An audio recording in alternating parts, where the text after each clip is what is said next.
दोस्तों, मौलाना कलीम सिद्दीकी एक वो शख्सियत है जिनको फॉलो करने वाले केवल हिंदुस्तान में ही नहीं पूरी दुनिया में विराजमान है।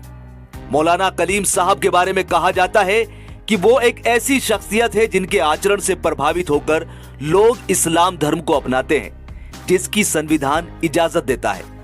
लेकिन दोस्तों, आज उनके चाहने वालों के लिए बुरी खबर है। मौलाना कलीम सिद्दीकी को यूपी एटीएस ने मेरठ से गिरफ्तार कर लिया। उन पर इल्जाम लगाया गया कि वो जबरदस्ती धर्मांतरण कराते हैं, जिसके लिए विदेशों से फंडिंग होती है, जबकि उनसे जुड़े सभी लोग इस बात को सिरे से झूठा साबित करते हैं। लोगों का कहना है कि मौलाना कलीम साहब से मिलकर जिसने भी अपना धर्म बदला है, वो किसी लालच या दबाव में आकर नहीं, बल्कि उनके आचरण से मुतासिर होकर बदला है। द क्विंट की एक रिपोर्ट में मौलाना कलीम और आरएसएस के प्रमुख मोहन भागवत के बारे में बताया गया है कि 6 सितंबर को आरएसएस प्रमुख मोहन भागवत एक कार्यक्रम में कहते हैं, अंग्रेजों ने हमेशा हिंदू और मुसलमानों में झगड़ा कराया, लेकिन देश को आगे बढ़ाने के लिए सबको साथ चलना होगा। मोहन भागवत जब ये कह रहे थे, तब इस्लामिक स्कॉलर मौलाना कलीम सिद्दीकी वहीं मौजूद थे। लेकिन दोस्तों, अब करीब 15 दिन बाद यूपी एटीएस ने मौलाना कलीम सिद्दीकी को धर्मांतरण मामले में गिरफ्तार कर लिया है। राष्ट्र प्रमुख राष्ट्र सर्वोपरि विषय पर मुंबई में हुए ग्लोबल स्ट्रेटेजी पॉलिसी फाउंडेशन के कार्यक्रम में मोहन भागवत के साथ इस्लामिक स्कॉलर मौलाना कलीम सिद्दीकी को भी बुलाया गया था।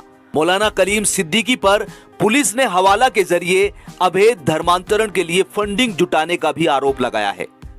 दोस्तों, आपको बता देते हैं कि मौलाना कलीम सिद्दीकी मुजफ्फरनगर के फुलत गांव में मदरसा जामिया इमाम वली उल्लाह इस्लामिया चलाते हैं।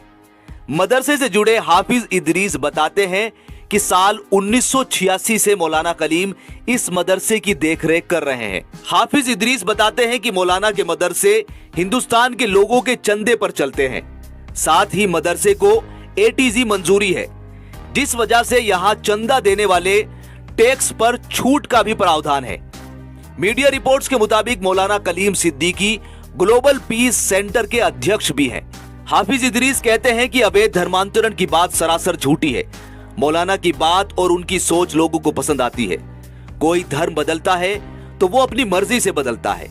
आप किसी को जबरदस्ती मुसलमान या हिंदू नहीं बना सकते, और अगर किसी को अपना धर्म बदलना है तो इसका कानूनी रास्ता है। ऐसे ही आरोप लगाने से कुछ नहीं होता।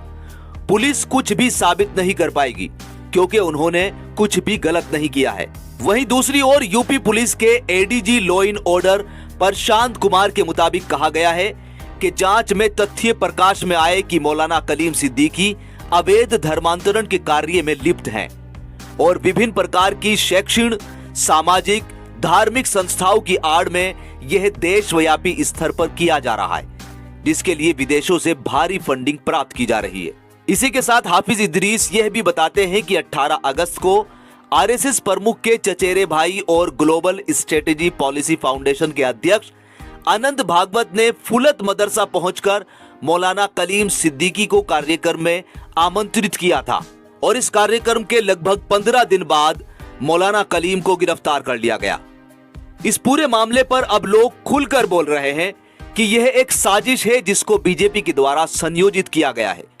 लोगों का कहना है कि यूपी इलेक्शन को देखते हुए बीजेपी एक बार फिर से हिंदू मुस्लिम के बीच विवाद पैदा करना चाहती है, जिससे उसको 2022 इलेक्शन में फायदा मिल सके। दोस्तों, आप मौलाना कलीम सिद्दीकी की गिरफ्तारी को किस नजरिए से देखते हो, कमेंट करके जरूर बताएं।